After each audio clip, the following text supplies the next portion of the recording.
Just because I'm telling you this story, it doesn't mean I'm alive.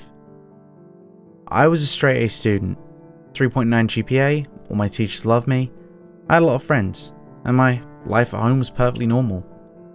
I was, well, normal. But now, that's different.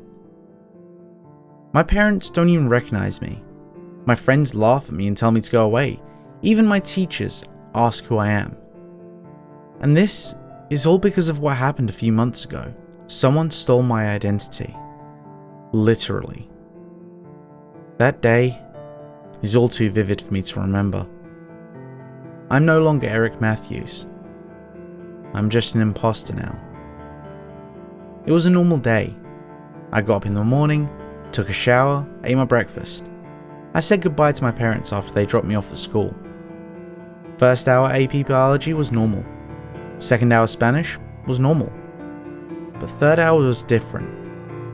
As I was walking to my geography class, I swear I could feel a slight breeze.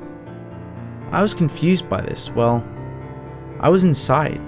I shouldn't be feeling short gusts of wind like that. I thought nothing of it though, and kept heading to my class. But when I walked through that door, my heart sank, and I was as confused as ever. Sitting at my desk was another kid, and he looked exactly like me. Same clothes, same hair, same shorts. He was even wearing the same Vans high tops. I laughed. I thought this was a joke. The bell rang as I was standing there, staring. The teacher asked me who I was and I replied, "Eric, sir. I've been in this class for the whole year." I was so confused. I thought everyone was playing a sick joke on me. The whole class was staring at me now, and I couldn't help but notice that my girlfriend, Jane, was talking to that kid like she usually talked to me. I was mad now. But as that kid turned his head to me, he was exactly like me. His facial features were exactly the same. Even his braces were the same color. I was genuinely scared now. How could this kid just come in and steal my life? I realized I drifted off in thought as I was just staring. The teacher had been talking to me, but I didn't notice. Kid, hey kid, are you there? What? Sorry. Boy, I already have Eric Matthews in here. He's sitting right there, he said as he pointed to that dreadful seat. Now, I suggest you get out of my classroom before I call the principal down here for disruption of class. Sorry, sir. I was so confused. It won't happen again. I left the classroom, not knowing what to think, but a sense of dread filled my body. Is my life being taken over by some imposter? No. Because everyone thinks that I'm the imposter, I was thinking. The same thing happened in all of my classes for the rest of the day. I would walk in and just be kicked out of the classroom because I was already there. The final bell rang, and I was ready to get back home and get some rest. Today was not a day I would be willing to repeat. As I was walking out to the parking lot to get in the car with my parents, I freaked out. Getting in the car was the imposter. He just got in and drove off.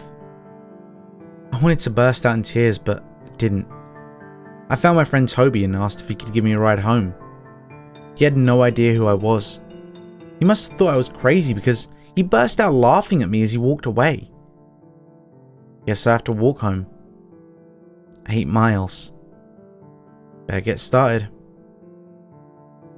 Those 8 miles were the most painful walk of my life. I had no idea what to think of the day, and I just wanted it to be over. I finally got home, and it was almost 10 p.m. I got to my door and opened it. He was there. The imposter.